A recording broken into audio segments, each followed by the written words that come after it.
Hi everyone, आज के इस वीडियो में हम देखेंगे कि एंजियोस्पर्मिक प्लांट्स कौन से प्लांट्स होते हैं, उनके पार्ट्स कौन कौन से हैं और उनके फंक्शंस क्या होते हैं। तो एंजियोस्पर्मिक प्लांट्स जो है ये हमारे पास ऐसे प्लांट्स होते हैं जिनमें फ्लावर्स प्रोड्यूस होते हैं, राइट। ये इसकी डेफिनेशन है, angiospermic plants are flowers bearing plants, right. फिर अगर हम इसकी पार्ट्स की बात करते हैं तो यहाँ पर हमारे पास कोई भी जो एंजियोस्पर्मिक प्लांट होगा उसके जो ऑर्गन्स हैं उनको टू टाइप्स ऑफ ऑर्गन्स में उसको डिवाइड किया गया है। जो फर्स्ट है वो है वेजिटेटिव ऑर्गन्स। वेजिटेटिव ऑर्गन्स कौन कौन से हैं? रूट है, स्टेम है एंड लीव्स है। और फिर नेक्स्ट है हमारे पास रिप्रोडक्टिव ऑर्गन्स जो जिसमें हमारे पास फ्लावर्स और फ्रूट्स आते हैं। ये हम जनरल एक एंजियोस्पर्मिक प्लांट के स्ट्रक्चर को पढ़ रहे हैं। आगे हमने रूट को भी डिटेल से पढ़ना है, स्टेम को भी, लीव्स को भी एंड फ्लावर्स एंड फ्रूट, हर एक टॉपिक को हमने डिटेल में पढ़ना है। लेकिन यहाँ हम इस वीडियो में इसकी जनरल पार्ट्स को देखेंगे कि अगर हमने प्लांट को आइडेंटिफाई करना है, हम देखना चाहते हैं कि ये प्लांट कौन सा प्लांट है और ये एंजियोस्पर्मिक है या नहीं है, तो उसमें कौन कौन से कैरेक्टरिस्टिक्स होने चाहिए। तो फर्स्ट जो मेन इसका कैरेक्टरिस्टिक है वो तो यही है कि इसमें फ्लावर्स होने चाहिए, राइट। उसके बाद इसके और बहुत सारे पार्ट्स हैं, उसको आइडेंटिफाई करके आप बता सकते हैं कि ये एंजियोस्पर्मिक प्लांट है या नहीं है, राइट। यहाँ पे जब हम वेजिटेटिव ऑर्गन्स की बात करते हैं तो वेजिटेटिव ऑर्गन्स में इसमें फर्स्ट हमारे पास है रूट। ठीक है, तो जो रूट है ये हमारे पास नॉन ग्रीन पार्ट होता है, जैसे कि यहाँ डायग्राम में हमने रिप्रेजेंट किया है रूट को कि ये क्या है, नॉन ग्रीन पार्ट है ऑफ द प्लांट। यहाँ पे हमने इसको ब्राउन कलर से रिप्रेजेंट किया है। यहाँ जो फर्स्ट रूट होता है उसको हम कहते हैं प्राइमरी रूट, जबकि उससे जो रूट्स आगे जाके निकलती हैं, रूट के ब्रांचेस निकलती हैं, उसको हम कहते हैं सेकेंडरी रूट। और उन सेकेंडरी रूट से कुछ हेयर लाइक स्ट्रक्चर निकलती हैं, उसको हम क्या कहते हैं, उसको हम कहते हैं रूट हेयर्स। जो रूट है वो हमारे पास एक नॉन ग्रीन पार्ट हो गया। और इसके बाद जो है ये अंडर सॉइल होता है, ठीक है, ये हमें सॉइल के नीचे नज़र आता है, ये वाला जो पार्ट होता है प्लांट का। नेक्स्ट जो है इसका काम क्या होता है कि ये इस प्लांट को एंकर करता है सॉइल में, ठीक है, जकड़े रखता है इसको सॉइल में।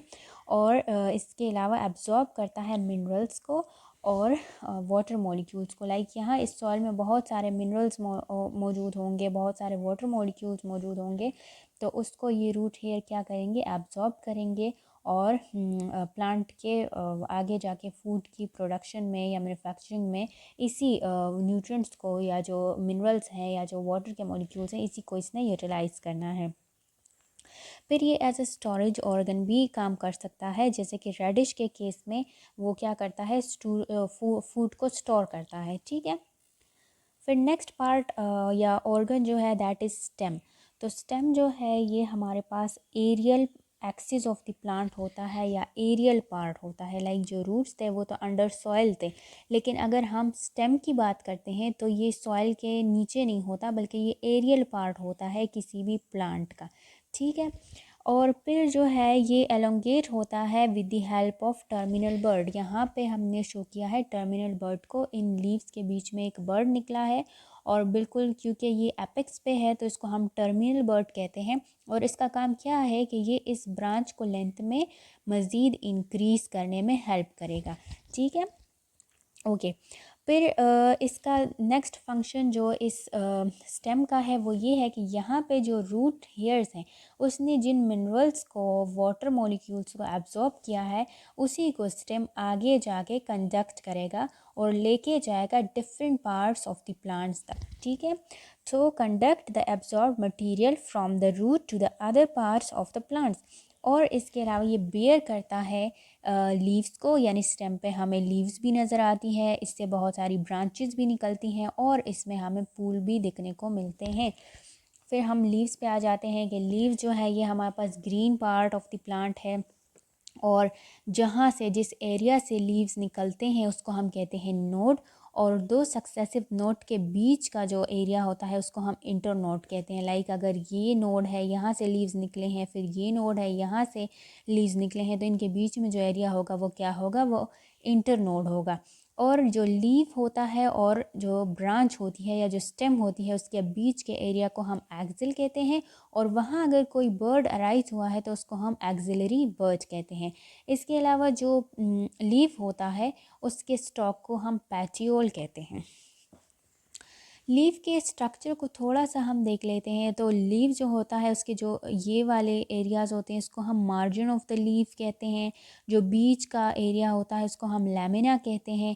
उस लैमिना के अंदर कुछ लाइन्स सी होती हैं, जो मिड में लाइन होती है उसको हम मिड रिप कहते हैं, और जो उससे ब्रांचेस निकलती हैं उसको हम वेन्स कहते हैं।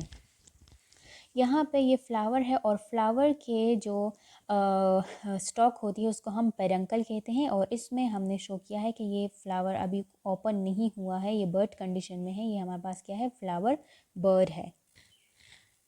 फिर जो लीव है इसका फंक्शन क्या होता है, तो इसका मेन फंक्शन यही होता है कि ये मैन्युफैक्चर करता है फूड को।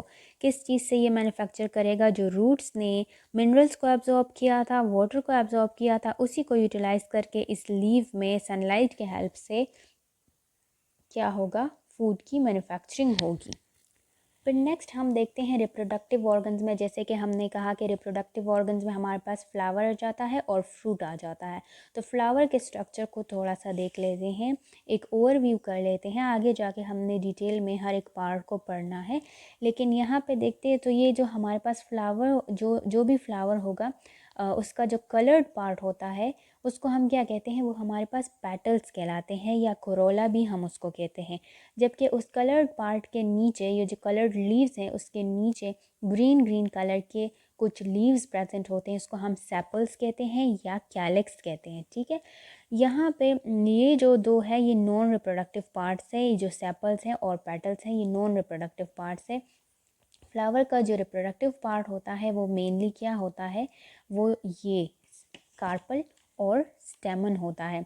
तो कार्पल, अगर हम कार्पल को मज़ीद देख लें कि उसके कितने पार्ट्स हैं, तो कार्पल में ये हमारे पास एक स्ट्रक्चर आ जाता है। जो नीचे वाला पार्ट होता है इसको हम ओवरी कहते हैं, उसके ऊपर स्टाइल होता है और उसके ऊपर स्टिग्मा होता है।